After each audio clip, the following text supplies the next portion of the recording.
This week, Governor Newsom approved a slew of bills brought forward during the latest legislative session, but he also vetoed quite a few. On this Wired Wednesday, we're checking in with GV Wire's news director Bill McEwen to talk about what could be behind the bump in vetoes. Bill, good morning. Good morning, Kim. Hey, why do you think that the governor's rejecting many bills from this session of the legislature? Well, up in Sacramento, they're wondering when that veto pen is going to run out of ink. And when you look back at last year, he vetoed 14% of the bills. This past weekend, he vetoed at a 30% rate. And I think there are several reasons why the veto rate is up. One, I think Governor Newsom is concerned about his future political ambitions, whatever they may be, and he's moving more towards the middle as far as his policies. Two, California has this $30 billion budget deficit.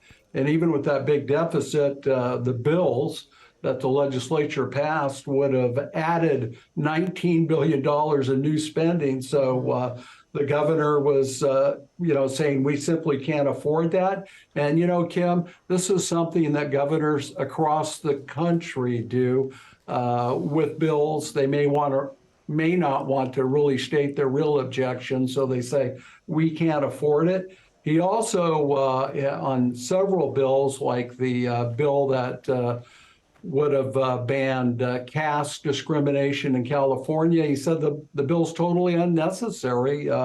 We already have those protections in place here in California. And then on some other bills, he said, okay, this is a good idea, but we're just going way too fast on this.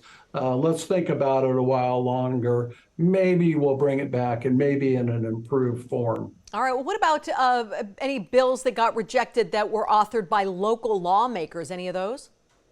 Well, Kim, here in the Fresno community, activists have pushed for an independent panel to draw the lines for the Board of Supervisors.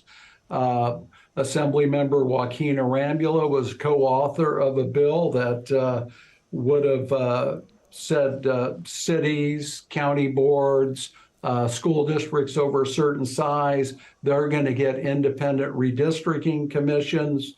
The governor absolutely vetoed that, and some community activists are very upset about this. They say that when the Fresno County Board of Supervisors draws the lines they produce dilute the voting power of Latino and also favor incumbents. Can the legislature ever override a veto?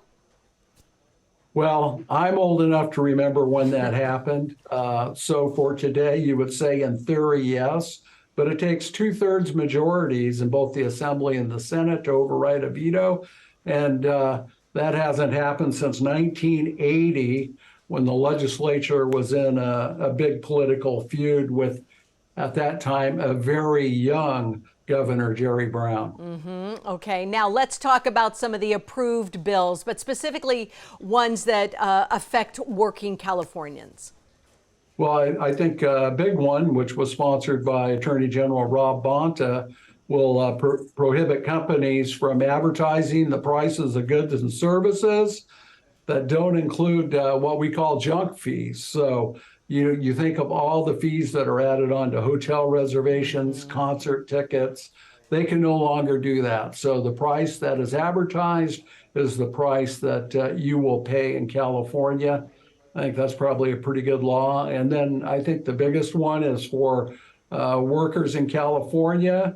They've been receiving 3 days of paid sick leave a year, and that's now going to go up to 5 paid sick days a year. Some business groups have opposed this, but Governor Newsom has said, people shouldn't have to pick between going to work sick or staying home and getting healthy. For sure. All right. Bill McEwen, thank you very much coming to us from GV Wire and keeping us updated on this Wired Wednesday morning. Great day. We'll be right back.